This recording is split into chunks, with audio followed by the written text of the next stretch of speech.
नमस्कार, exam happy by Jharkhand channel में आपका स्वागत है। तो दोस्तों जुड़ चुका हूं मैं यहां पर आपके लिए जेटेट परीक्षा 2025-26 की तैयारी को लेकर के। तो आप सभी जेटेट का परीक्षा देने के लिए तैयार होंगे। जेटेट परीक्षा बहुत जल्द होने वाली है, तो आप सभी यहां पे क्लासेज के लिए अवश्य जुड़ेंगे। आपको बताते चले, जेटेट में तैयारी को लेकर के बहुत तरह से आपके मन में कौतूहल बना हुआ होगा कि किससे तैयारी करें, कहाँ से तैयारी करें। तो आपको बताते चले, जेटेट परीक्षा में यदि आपको परचम लहराना है तो आप झारखंड राज्य के अनुमोदित पाठ्यक्रम JCERT किताब को पढ़ना कभी भी नहीं भूलेंगे। बाहर का प्रैक्टिस सेट लेकर के यदि आप पढ़ रहे हैं तो वो आपके साथ धोखा हो रहा है, ठीक है। तो आप JCERT जैक का किताब ले लीजिए, जो कि आपको झारखंड राज्य के सरकारी विद्यालयों में मिलते हैं। अगर आपको नहीं मिल पाता है तो हम देखिए यहाँ पे झारखंड राज्य के सरकारी विद्यालय से आपको हूबहू हैंड रिटेन नोट्स डेली बना करके, जो आपका न्यू सिलेबस आया है उसके आधार पर यहाँ पर सभी सब्जेक्ट का, चाहे आप 1 से 5 के शिक्षक हो, चाहे 6 से 8 का शिक्षक हो, सभी की तैयारी करवाते हैं। आप घर बैठे यहाँ पर क्षेत्रीय भाषा छोड़ करके सभी सब्जेक्ट का केवल 500 रुपये में तैयारी कर सकते, जिसके लिए देखिए यहाँ पर आपको मोबाइल नंबर दिया गया है 9631054226 पर आप संपर्क करके यहाँ से सभी कोर्सेज परचेज भी कर सकते हैं, तैयारी भी कर सकते हैं। बहुत सारे कोर्सेज बन गए हैं, तो आप अवश्य संपर्क कर लेंगे, घर बैठे ही तैयारी यहाँ से हो जाएगी। चलिए देखते हैं हॉल में 60 पंखे लगे हैं। एक हॉल में 60 पंखे लगे हैं, जिसमें 5% पंखे खराब हैं। खराब पंखों का संख्या ज्ञात करें। ये CG टेट 2015 में पूछा गया था। 4 होगा, 5 होगा, 6 होगा, 3 होगा, ठीक है। देखिए टोटल पंखा कितना है, 60 है। 5% पंखा खराब है और ख़राब पंखा का प्रतिशत निकालना है, इसलिए 60 का 5% निकाल लीजिए, जो आएगा आपका वही आंसर हो जाएगा। तो 60 का 5%, प्रतिशत का चिन्ह हटेगा तो नीचे 100 होगा, ठीक है। आप यहाँ पर देखिएगा कितना हो जाएगा आपका, तो 1 0 1 0 कट गया, 5 दूनी 10 कट गया, 2 से 3 हो गया, यानी 3 यहाँ पर आंसर होगा। राइट आंसर डी, 3 पंखे जो है यहाँ पर खराब हैं। क्लियर। अगला प्रश्न है, 2 रुपये, 5 रुपये और 10 रुपये के सिक्कों का अनुपात 3:2:5 है, तो 10 रुपये के सिक्कों का प्रतिशत ज्ञात कीजिए, ठीक है। 2 रुपये, 5 रुपये और 10 रुपये के सिक्कों का अनुपात 3:2:5 है, तो 10 रुपये के सिक्कों का प्रतिशत ज्ञात कीजिए। रीट 2014 का पूछा गया प्रश्न है। 30%, 20%, 50% या कोई नहीं, ठीक है।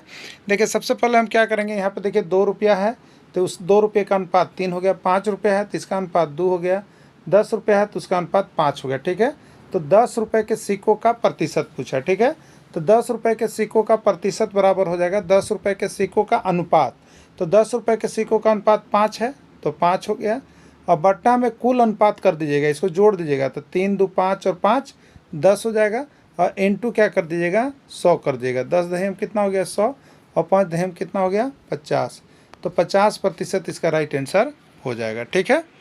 चलिए, तो यहाँ पे देखिए इसी तरह से बना हुआ है, आपको बनाया हुआ भी है, उसको भी आप लोग देख लीजिएगा।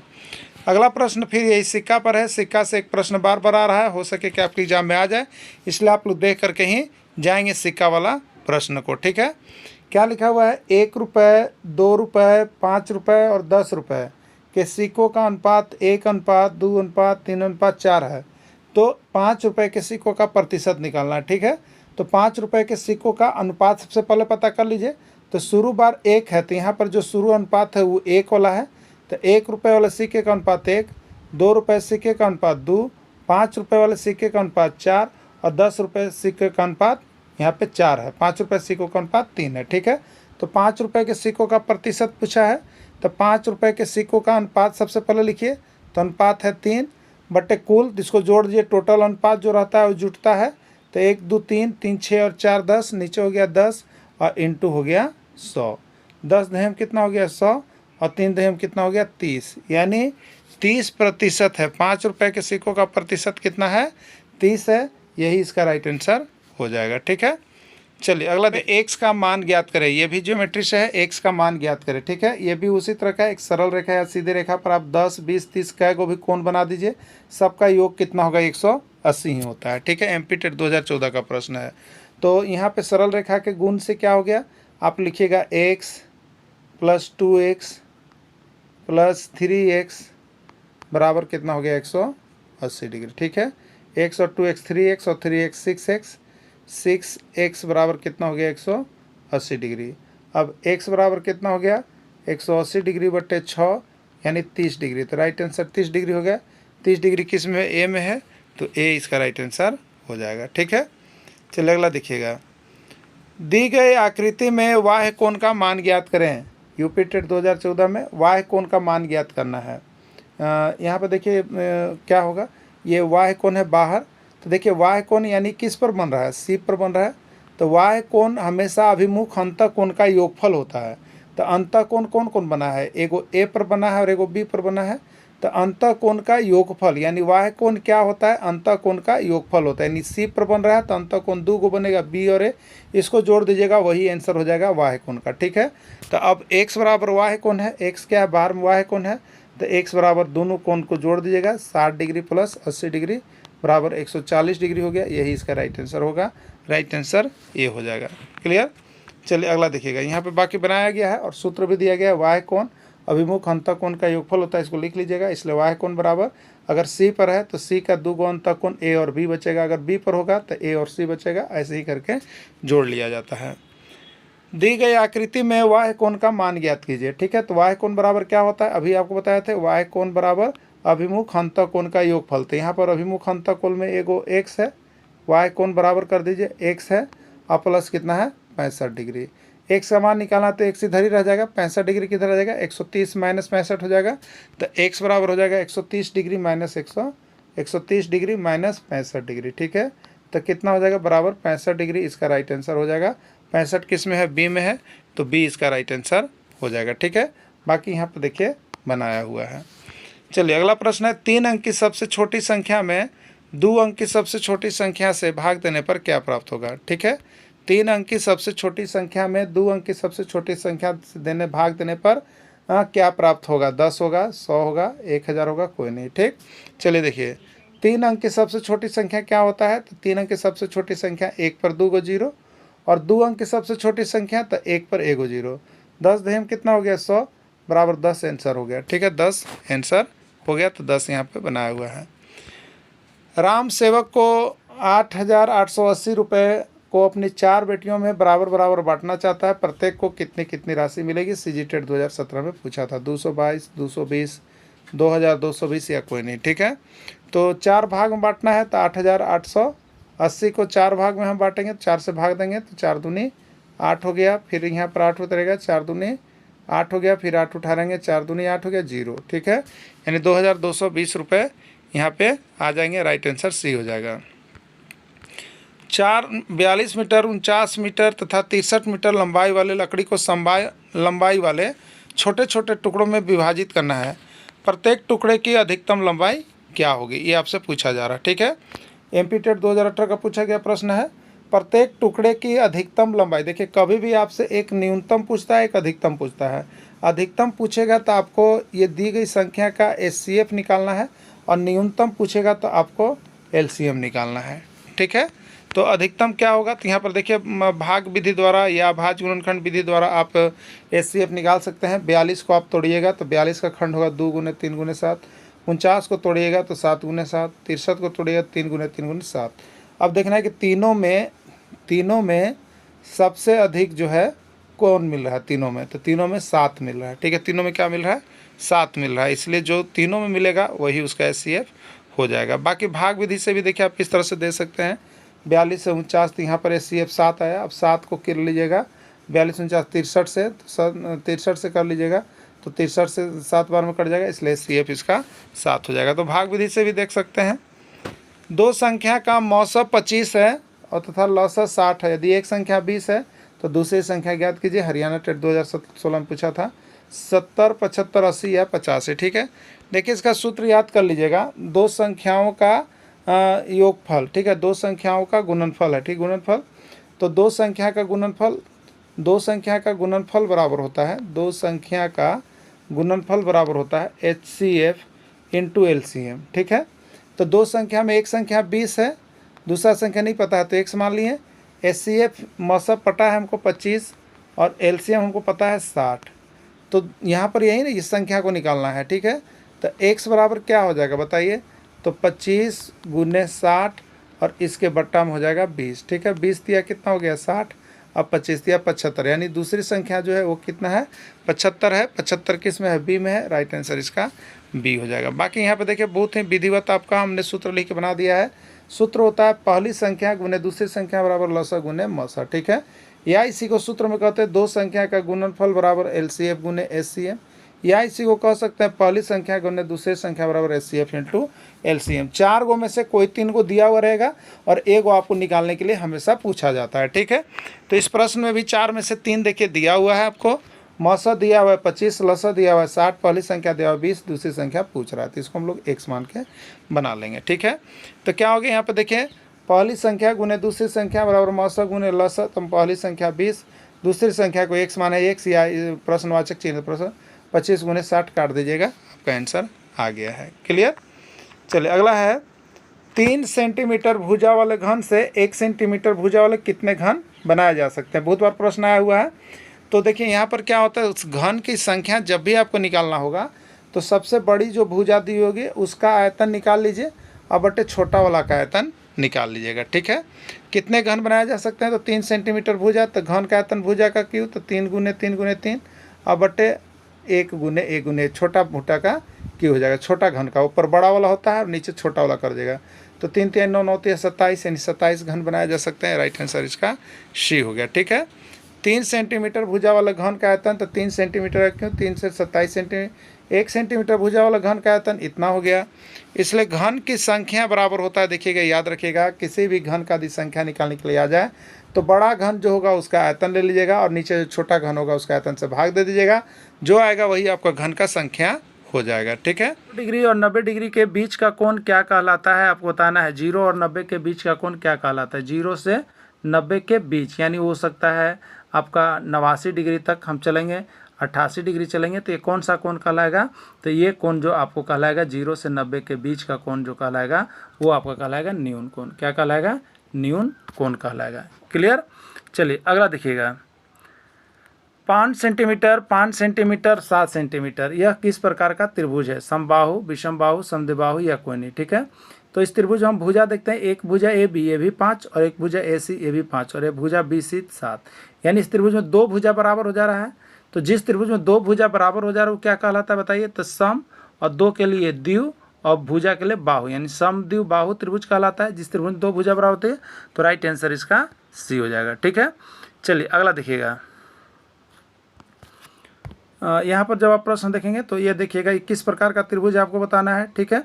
तो यहाँ पे आपको देखिए त्रिभुज है, सीजी टेट में पूछा है, तो A B 2, A C 2, B C 2, तो ए बी 2 सेंटीमीटर है, बी सी 2 सेंटीमीटर, ए सी, तीनों भुजा बराबर है, तीनों भुजा बराबर है। तो जिस त्रिभुज की तीनों भुजा है सभी भुजा बराबर हो उसको हम लोग समबाहु त्रिभुज कहते हैं। क्या कहते हैं, समबाहु त्रिभुज कहते हैं। समबाहु त्रिभुज किस में है, डी में है, तो राइट आंसर इसका डी हो जाएगा, ठीक है, क्योंकि सभी भुजा बराबर है। अगला प्रश्न है यहाँ पे, एक त्रिभुज है, किस प्रकार का त्रिभुज आपसे पूछा है। एक है 1 सेंटीमीटर, एक है 2 सेंटीमीटर और एक है 3 सेंटीमीटर, ठीक है। तीनों भुजाओं का मान अलग अलग है, कोई भी भुजा का मान बराबर नहीं है। तो जिस त्रिभुज में कोई भी भुजा का मान बराबर नहीं होता है उसको हम लोग कहते हैं विषम बाहु त्रिभुज। क्या कहते हैं, विषम बाहु त्रिभुज, ठीक है। तो ये विषम बाहु त्रिभुज हो जाएगा। चलिए अगला प्रश्न है, देख करके यहाँ पे आकृति को देख करके मान बतलाना, ठीक है। आकृति को देख करके क्या करना है, मान बताना है। देखिए इस तरह का आकृति जो बना हुआ है, इस तरह का आकृति सीधे जो बना हुआ है, ठीक है, ये आकृति, इसमें बाहर पर कोण बना हुआ है, कितना बना हुआ है, 160 डिग्री, ठीक है। ये वाय कोण है, जो बाहर में कोण बनता है उसको वाय कोण कहते हैं, और उसके अभिमुख उसके सामने वाला कोण, तो सामने वाला कोण, ये दोनों कोण बराबर होता है, यानी ये x है और ये 90 है, ठीक है। तो वाय कोण किसके बराबर होता है, अभिमुख हंतक कोण के योगफल के बराबर होता है, ठीक ना। तो अब देखिए यहाँ पर क्या होगा, 160 डिग्री बराबर इसके सामने का कोण, इसके सामने का सम्मुख कोण, मतलब इस पर बना तो इसके सम्मुख यही दो कोण दिखाई देगा, ठीक है। यानी x प्लस कितना हो जाएगा, 90 डिग्री। अब x का मान जब निकालना है तो x तो इधर रहेगा, लेकिन 90 को हम क्या करेंगे, इधर लेके जाएंगे। तो इधर जो पहले से लिखा है वो पहले ही लिखाएगा, लेकिन ये प्लस में 90 था, जब बाउंड्री पार करेगा तो माइनस में 90 लिखाएगा, ठीक है। तब कितना हो जाएगा हमारा, तो 160 डिग्री माइनस 90 डिग्री, और ये बराबर में क्या हो जाएगा, x हो जाएगा, ठीक है। 160 में से 90 ले जाएंगे तो कितना बच जाएगा, 70 डिग्री बराबर x, यानी x बराबर 70 डिग्री। राइट आंसर इसका यही हो जाएगा, ठीक है। बाकी यहाँ पे बना हुआ है वाह कौन 160। देखिए यहाँ पे घटा के आपको सब कुछ बना के हमने दिखाया है, ये 70 डिग्री आ रहा है। ठीक है, चलिए एक और प्रश्न इसी प्रकार का आप लोग फटाफट बना के हमें बताइए कि किसका आंसर क्या होगा। ठीक है, 45 डिग्री होगा, 55 डिग्री होगा, 35 डिग्री कोई नहीं है। ये वाह कौन है, तो वाह कौन किसके बराबर होता है, तो इसके अभिमुख अंतकोण, तो इसके अभिमुख दुइये को कौन बन रहा है, एगो ये और एगो ये। अगर सी पर बन रहा है तो बच रहा है ए और बी, तो ए हो गया। ठीक, कितना हो गया, x प्लस 35 डिग्री। ठीक है, x का मान निकाला तो x को हम यहीं छोड़ते हैं, 35 को हम इधर लेके आते हैं, तो 70 के बाद लगेगा, तो 70 डिग्री माइनस 35 डिग्री बराबर x हो गया। 70 में से 35 गया तो 35 डिग्री बराबर x हो गया, यानी x का मान कितना होगा, 35 डिग्री होगा। राइट आंसर इसका 35 डिग्री होगा। बाकी नीचे सब कुछ आपका बना हुआ है। ठीक है, चलिए अगला देखिएगा। यहाँ पे अगला प्रश्न था आपका, यहाँ पे है अगला प्रश्न है 3 अंक की बड़ी और छोटी संख्या से। यहाँ से भी एक प्रश्न आपका एग्जाम में रहेगा, भूल के नहीं जाइएगा। ठीक है, क्योंकि संख्या पर संक्रिया आपको करना है। 3 अंक की बड़ी संख्या, ठीक है, 3 अंक की बड़ी संख्या और 3 अंक की सबसे छोटी संख्या का योगफल क्या होगा, हरियाणा टेट 2022 में पूछा गया है। ठीक है, 3 अंक की सबसे बड़ी संख्या और 3 अंक की सबसे छोटी संख्या का योगफल क्या होगा। ठीक है, चलिए बड़ी संख्या और छोटी संख्या का पहले हम लोग कंसेप्ट क्लियर कर लेते हैं। अगर कोई बोलेगा 1 अंक की बड़ी संख्या तो 1 × 9, 2 अंक की बड़ी संख्या 2 × 9, 3 अंक की बड़ी संख्या 3 × 9, 4 अंक की बड़ी संख्या 4 × 9। याद रखिएगा 5 अंक का 5 × 9 ये होता है। अब छोटी संख्या का कंसेप्ट क्लियर करते हैं। तो 2 अंक की छोटी संख्या तो 1 हमेशा लिखना है और 2 अंक है इसलिए 0 1 को दीजिएगा 10। 3 अंक की छोटी संख्या 1 हमेशा और 3 है इसलिए 0 2 को 100। 4 अंक की छोटी संख्या 1 और 0 का होगा बताते चलिएगा 3। 5 अंक की छोटी संख्या 1 और 0 का होगा 4 को होगा। क्लियर हो गया होगा ना। तो इस तरह से हम इसको बनाएंगे ना, जो भी पूछेगा। तो पूछा 3 अंक की बड़ी संख्या तो क्या लिखे बताइए, 3 को 9 लिख दिए। और 3 अंक की सबसे छोटी संख्या तो 1 और 3 अंक है तो क्या को 0 2 को 0। इसको जोड़ देंगे हम, योगफल पूछा है तो जोड़ेंगे 9 9 9 1 10। ठीक है, 1099 आ रहा है। 1099 किस में, सी में है। राइट आंसर इसका सी हो जाएगा। क्लियर, राइट आंसर इसका सी हो जाएगा। यहाँ पे बाकी बनाया हुआ है। चलिए एक और प्रश्न है, आप सभी को जितना जल्द बनाइएगा बताइएगा हमें। 2 अंक की सबसे बड़ी संख्या, 2 अंक की सबसे बड़ी संख्या 99 और 4 अंक की सबसे छोटी संख्या, 4 अंक की सबसे छोटी संख्या तो 1 पर कै गो 0 हमें बताइएगा, 1 पर कै गो 0 तो 1 पर आपका हो जाएगा यहाँ पे 2 अंक का 99 हो गया। और 4 अंक की सबसे छोटी संख्या कितना हो जाएगा, तो 1 पर यहाँ पर 3 को 0 हो जाएगा। ठीक है, चलिए अब देखिएगा यहाँ पे तो जोड़ देंगे तो 9 9 और यहाँ पे 0 और 1 यानी 1099 या 1099 आप कह सकते हैं। 1099 किस में, बी में है, तो राइट आंसर इसका बी हो जाएगा। ठीक है, बाकी नीचे बना हुआ है।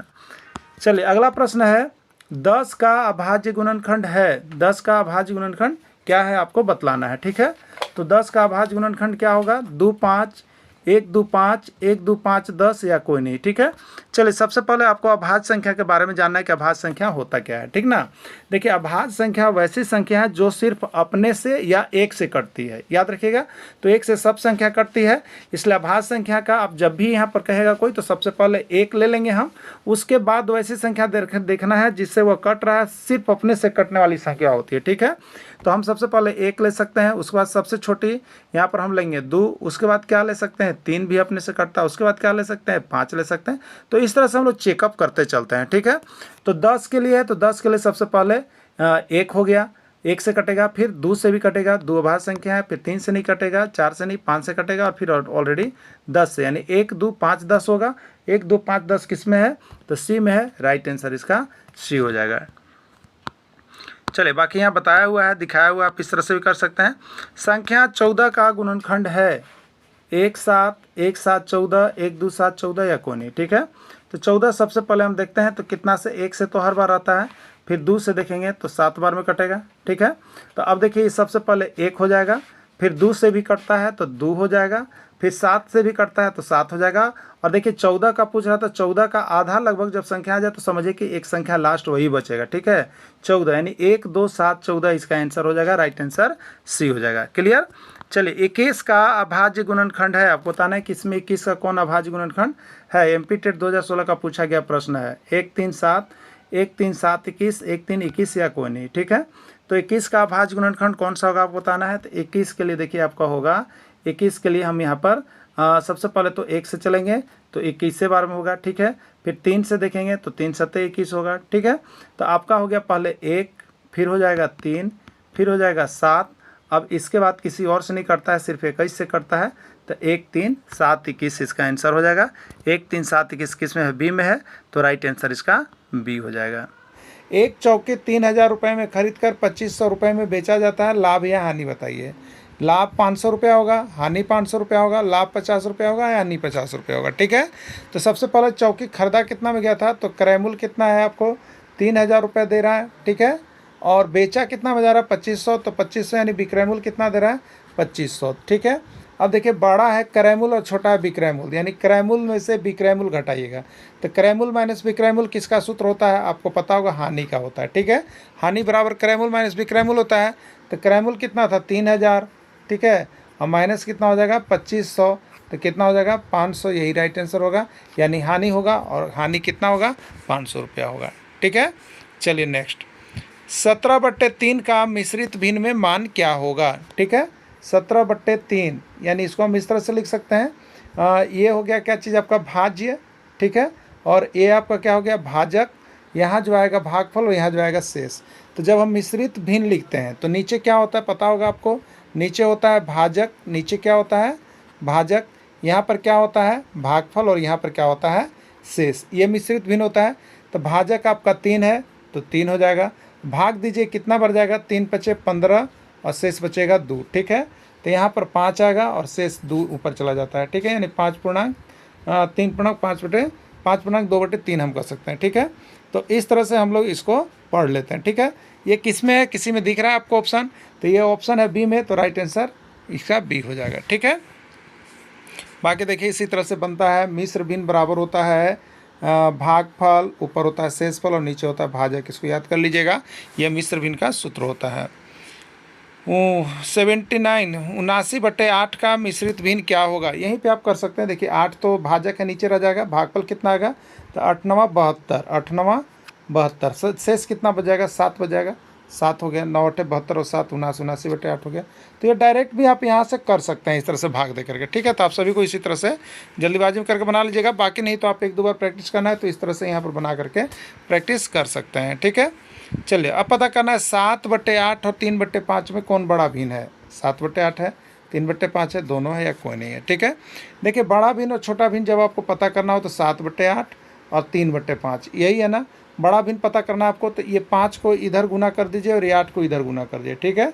ये 5 को इधर गुना करेंगे तो आएगा 35, ये 8 को इधर गुना करेंगे तो आएगा 24। अब बताइए 35 बड़ा है कि 24, 35, तो 35 की तरफ मुँह खुला कीजिएगा, ठीक है। तो 35 की तरफ खुला करें तो 35 की तरफ कौन सा अंक है 7/8 है, तो 7/8 बड़ा है, ठीक है, 7/8 बड़ा है, राइट आंसर ये हो गया। क्लियर, देखिए यहाँ पे, ठीक है। अब अगला 7/8 और 3/5 में छोटा भिन्न है, 7/8 और 3/5 में छोटा भिन्न है, ठीक है। अब देखिए यहाँ पे 7/8 है और 3/5 है, कौन छोटा है बताना है। आप तिरछा तिरछी गुना कीजिए, 7 बचे यहाँ 35 हो गया और 3 24 हो गया, ठीक है। छोटा कौन हो रहा है, ये छोटा 35 है कि 24, 24 छोटा है, तो 24 की तरफ हम लोग यहाँ पर क्या करेंगे, इस तरह का मुँह कर लेंगे, ठीक है। तो 24 के तरफ कौन सा अंक है 3/5 है, यानी 3/5 छोटा भिन्न है, राइट आंसर इसका बी हो जाएगा, ठीक है, राइट आंसर इसका बी हो जाएगा। चलिए अगला, AB 3 centimetre, BC 3 centimetre, CA 3 centimetre, तो त्रिभुज है। समबाहु विषमबाहु समद्विबाहु कोई नहीं, हरियाणा टेट 2015 में पूछ दिया था, ठीक है। तो हम जानते हैं कि AB जितना है उतना ही BC उतना ही CA है, यानी तीनों भुजाओं का मान आपस में बराबर है। तो जिस त्रिभुज की तीनों भुजाओं का मान आपस में बराबर होता है क्या कहलाता है, समबाहु त्रिभुज होता है, आप ये जानते हैं। तो राइट आंसर समबाहु त्रिभुज हो जाएगा, ठीक है। अगला प्रश्न है, एक त्रिभुज जिसकी माप क्रमशः 8 सेंटीमीटर, 6 सेंटीमीटर, 8 सेंटीमीटर है, यह किस प्रकार का त्रिभुज है, यूपी टेट 2014 का पूछा गया है, ठीक है। AB और AC, देखिए 2 गो भुजा का मान बराबर है, तीसरा भुजा का मान बराबर नहीं है। तो जिस त्रिभुज में 2 गो भुजा बराबर हो जाएगी वो कौन सी त्रिभुज होगी, समद्विबाहु त्रिभुज होगा, समद्विबाहु त्रिभुज होगा। तो राइट आंसर इसका सी, समद्विबाहु त्रिभुज हो जाएगा, ठीक है। चलिए अगला प्रश्न है, का त्रिभुज है आपको बताना है, ठीक है। समकोण है, अधिक कोण है, न्यून कोण है या सभी है, ठीक है। तो जिस त्रिभुज का एक कोण का मान 90 डिग्री से अधिक है, तो 120 क्या है 90 से अधिक है, तो 90 से अधिक है उसको हम लोग अधिक कोण कहेंगे, राइट आंसर बी हो जाएगा, ठीक है। चलिए अगला, निम्नलिखित में से किस अक्षर में समकोण बन रहा है आपको बताना है। एल, तो एल देखिए इस तरह से बन रहा है, यानी इस अक्षर में यहाँ पर 90 डिग्री बन रहा है, समकोण बन रहा है। एफ, एफ में भी देखिए समकोण बन रहा है, यहाँ पे बन रहा है, ठीक है। एस में भी हर कोना पर समकोण बन रहा है, एस, यानी डी, राइट आंसर डी होगा, सभी होगा, ठीक है। चलिए अगला है 6 सेंटीमीटर 3 सेंटीमीटर 3 सेंटीमीटर का परिमाप है, पंजाब टेट 2018, ठीक है। परिमाप बराबर क्या होता है बताइए, 30 आंसर होगा कि 32 होगा कि 34 होगा, 18 बताना है। परिमाप यानी सभी भुजाओं का योग होता है, ठीक है। तो ए से शुरू करेंगे तो ए भी जाएंगे, तो ए भी तक 6 सेंटीमीटर होगा। फिर बी से शुरू करेंगे तो सी तक जाएंगे, सी 3 सेंटीमीटर होगा। सी से शुरू करेंगे तो डी तक जाएंगे, डी 6 सेंटीमीटर होगा। और फिर डी से लेकर 1 तक जाएंगे तो वहाँ 3 सेंटीमीटर होगा, ठीक है। 6 3 9, 6 15 3 18, यानी आंसर होगा 18 सेंटीमीटर। तो राइट आंसर इसका डी होगा, 18 सेंटीमीटर होगा। परिमाप यानी क्या होता है, सभी भुजाओं का योग, सभी को जोड़ दिए, सभी को जोड़ कर देख लिया आप, ठीक है। चलिए अगला, परिमाप है, इसका परिमाप बताना है आपको, ठीक है। इसमें तो कोई फार्मूला काम नहीं करेगा। मान लीजिए आयत का परिमाप जानते हैं, त्रिभुज का इसमें कोई फार्मूला नहीं लगेगा। अब इसे परिमाप के लिए आप क्या कीजिएगा, तो सभी भुजा को जोड़ दीजिएगा, ठीक है। जोड़िए यहाँ से, तो सी जहाँ से भी स्टार्ट कीजिए, आपको लगता है यहाँ से चलेंगे, ठीक है। तो यहाँ से चलेंगे ए से लेके, तो ए ई 2, और फिर इसके बाद ई डी कितना हो गया 5, फिर डी सी चलिएगा तो कितना हो गया 4, फिर सी बी चलिएगा तो कितना हो गया 5, और फिर बी ए चलिएगा तो कितना हो गया 2। पहुँच गए ए पर जहाँ से शुरू किए थे वहीं। तो अब इसको जोड़ लीजिए, 2 5 7 4 11 5 16 और 2 18, ठीक है। 18 सेंटीमीटर हो रहा है, 18 सेंटीमीटर सी में है, तो राइट आंसर इसका सी हो जाएगा। परिमाप इसी तरह से आप निकाल सकते हैं, ठीक है। चलिए एक्स का मान ज्ञात कीजिए, क्या होगा, 55 डिग्री, 60 डिग्री, 70 डिग्री या 75 डिग्री, ठीक है। तो त्रिभुज का पहला कोण ए दिया हुआ है, एक कोण ए दिया हुआ है कितना 50 डिग्री। तीसरा कोण सी दिया हुआ है, कितना दिया हुआ 75 डिग्री। और कोण बी पूछ रहा है कि क्या होगा एक से, ठीक है। तो अब हमको यहाँ पर त्रिभुज का गुण जानना होगा। त्रिभुज के गुण में यह कहता है कि तीनों कोणों का योगफल 180 डिग्री होगा, ठीक है। तीनों कोणों का योगफल 180 डिग्री होगा, यानी 50 degree plus 75 degree plus x बराबर हो जाएगा 180 डिग्री, ठीक है। अब 50 और 75 कितना हो गया 125 डिग्री, प्लस एक्स बराबर कितना हो जाएगा 180 डिग्री। अब एक्स बराबर कितना हो जाए बताइए, तो 180 डिग्री, ये प्लस 125 है, बाउंड्री पार करेगा तो माइनस 125 डिग्री हो जाएगा। तो 125 और 50 55 और 5 125 और 50 75 और 5 80, 55 डिग्री आ रहा है, तो राइट आंसर ए हो जाएगा। 55 डिग्री घटाने पर आएगा तो राइट आंसर ये हो जाएगा, क्लियर, ठीक है। चलिए यहाँ पे देखिए बाकी सब बनाया हुआ है त्रिभुज के गुण से, जिस तरह से बनाया जाता है, लेकिन आप इतना लंबा में नहीं जाएंगे, शुरू बार सीखना हो तो ठीक है, लेकिन एग्जाम के लिए आप जल्दीबाजी से देख करके फिगर पर ही बना लीजिएगा, ठीक है। चलिए, वह संख्या ज्ञात कीजिए जो 37 35 से 30 बड़ी है, 30 बड़ी है, वह संख्या बताना है आपको, ठीक है। 3760, 37 65, 37 68 कोई नहीं, ठीक है। तो 37 35 से 30 बड़ा, तो उसमें 30 जोड़ के देख लीजिए। 37 35 से 30 बड़ा वह संख्या, तो कितना हो गया 5 हो गया, 6 हो गया, 37 65, यानी वह संख्या कितना है 37 65 है, क्लियर। चलिए, 4 अंक की सबसे छोटी संख्या और 5 अंक की सबसे छोटी संख्या का योग क्या है आपको बताना है। 1 अंक की छोटी संख्या 1, 2 अंक की छोटी संख्या 10, 3 अंक की छोटी संख्या 100, 4 अंक की छोटी संख्या 1000, इस तरह से है। यानी 2 अंक कहेगा तो 1 लिखे 1 0, 3 अंक कहेगा तो 2 को 0, 4 अंक कहेगा तो 3 को 0, यही तो हम लोग याद करते हैं ना, ठीक है। तो यहाँ पे बोला है 4 अंक की सबसे छोटी संख्या, तो 1 और कै को 0 होगा 3 को 0, और 5 अंक की सबसे छोटी संख्या, तो 5 अंक की सबसे छोटी क्या 1 और कै को 0, 4 को 0 लिख लिए। उसका योग क्या होगा, योग मैंने जोड़ लिए, 0 0 0 1 1, मतलब 11,000 आ रहा, ठीक है। 11,000 किस में है, तो यहाँ पर आगे देखिए 1 1 0 1 0 1 0 1 और 1, मतलब 11,000, ठीक है। 11,000 किस में है, यहाँ पर आपका बी में है, तो राइट आंसर इसका बी हो जाएगा, क्लियर, राइट आंसर बी हो जाएगा। इस तरह से देखिए बनाया हुआ है, यहाँ पे आपको बना के भी हम लोग दिखा दिया है, सब चीज़ क्लियर करके देते हैं जिससे किसी को पढ़ने में कोई सुविधा नहीं हो। सिर्फ आवश्यकता है यहाँ से नोट्स PDF लेकर के पढ़ लेने की, ठीक है। इनमें से कौन सी संख्या 3 से विभाज्य है आपको बताना है। 324, 74, 154, 672 या सभी, ठीक है।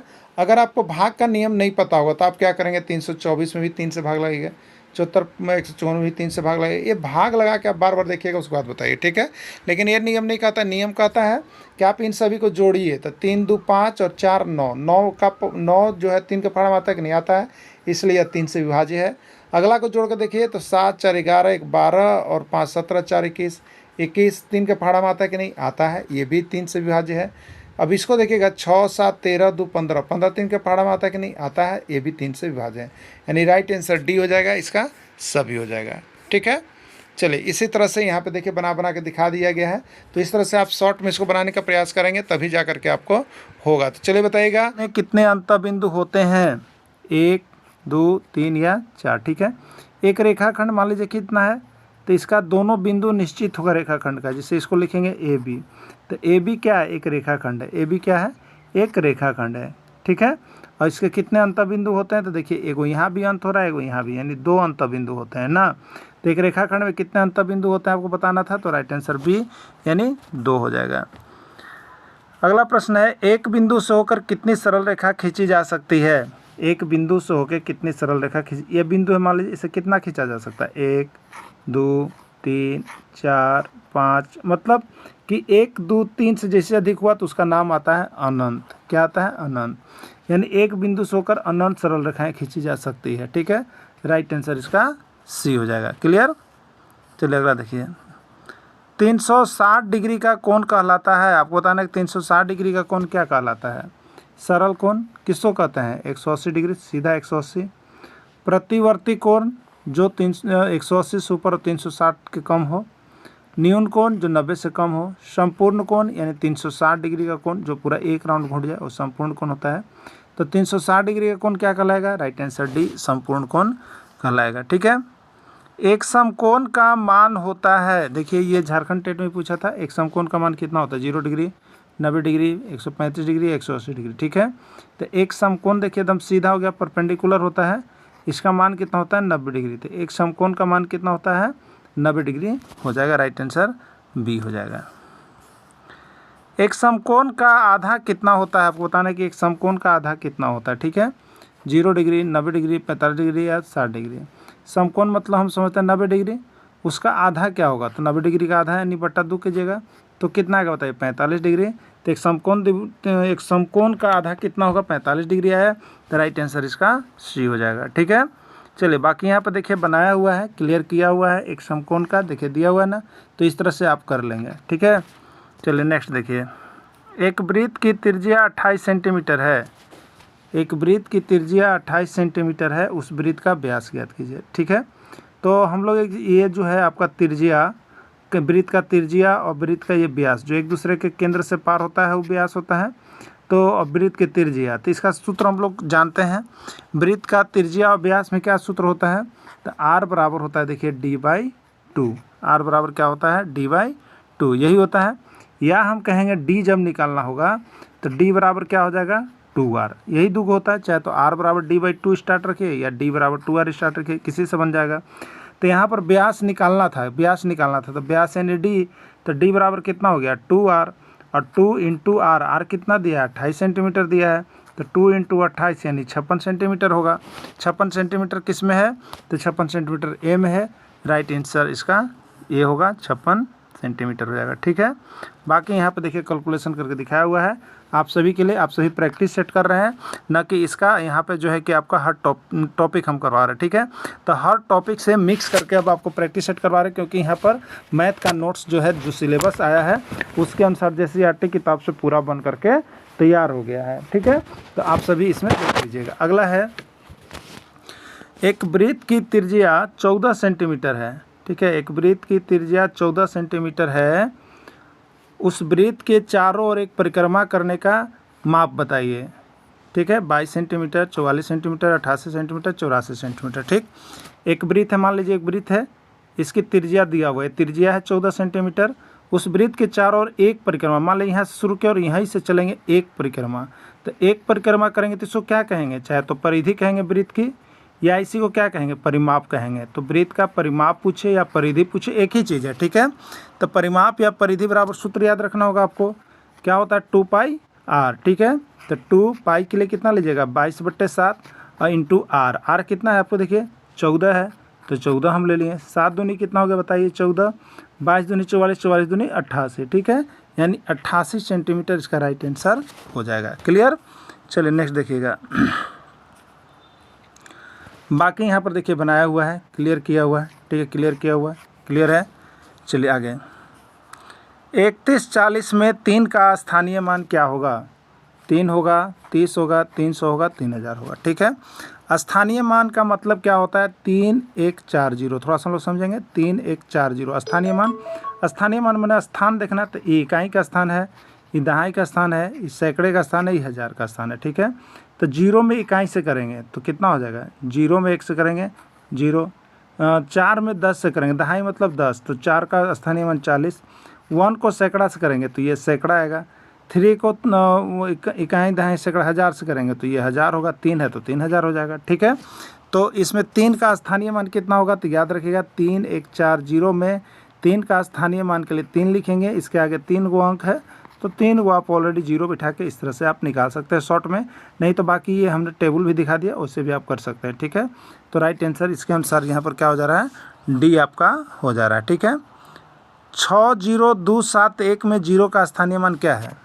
60271, 1 का स्थानीय मान 1, 7 का स्थानीय मान 7 और उसके आगे 1 अंक है तो 0, 2 का स्थानीय मान है 2 और ये 2 गो 0, 0 का स्थानीय मान 0 और इंटू 0 क्या वो लगाएगा तो 0 हो जाएगा। तो राइट आंसर इसका क्या हो जाएगा? 0 हो जाएगा। क्लियर। चलिए अगला देखिए, यहाँ पे बनाया हुआ बाकी 1 के लिए 1, 7 दहाई पर है तो 7 दूनी 70, 2 सैकड़ा पर है तो 2 गुने 100, 0 1000 पर है तो 0 के साथ कितनों करोड़ों को गुना कर देगा तो होएगा 0, ठीक है। अगला प्रश्न है 99 का परवर्ती संख्या और 999 का परवर्ती संख्या का योगफल है, आपसे पूछा गया है। सबसे पहले इसमें 2 चीज़ का नाम जानना होगा आपको। एक होता है परवर्ती, ठीक है, और एक होता है पूर्ववर्ती। याद रखिएगा दोनों अलग अलग है। पूर्व मतलब पहले होता है, एकदम दिमाग में रखिए, पहले। तो पहले एक संख्या, उससे पहले एक संख्या को पूर्ववर्ती कहेगा। परवर्ती, पर माने होता है पश्चात या बाद, यानी उससे एक बाद आपको बताना है, ठीक है।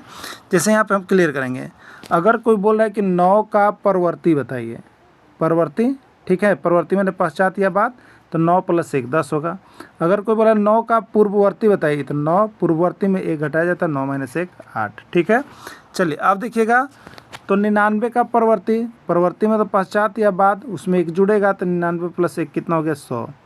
999 का परवर्ती, परवर्ती मतलब उसके बाद जुड़ेगा, तो 999 + 1 बराबर कितना हो गया? तो ये हो गया 1000, ठीक है। 1000 में 100 जोड़ेंगे तो कितना आएगा बताइए? 1100 आएगा।